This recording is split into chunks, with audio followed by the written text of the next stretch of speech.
Valentine's day একটা পাতানো দিন বানানো হয়েছে ভালোবাসা সেলিব্রেট করার জন্য নাকি তোমার পকেট থেকে টাকা বের করার জন্য? একটু চিন্তা করে দেখো, রেস্টুরেন্টে গিয়ে ওভার প্রাইসড খানা খাচ্ছ, ফুল কিনে টাকা নষ্ট করতেছো যেটার স্থান হবে ডাস্টবিনে।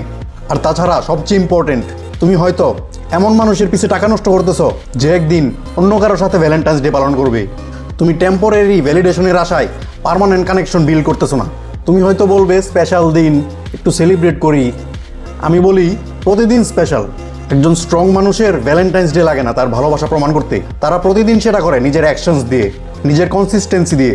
কারণ তারা জানে রিলেশনশিপের চেয়ে ফোকাস বেশি জরুরি, ডিস্ট্রাকশনের চেয়ে মিশন বেশি জরুরি, ভ্যালিডেশনের চেয়ে গোলস বেশি জরুরি। আমি মনে করি এই ভ্যালেন্টাইন্স ডে বানানোই হয়েছে মানুষকে উইক করার জন্য, কারণ উইক মানুষের পকেট থেকেই খুব তাড়াতাড়ি টাকা বের করা যায়।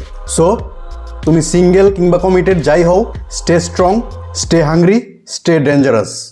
Take care.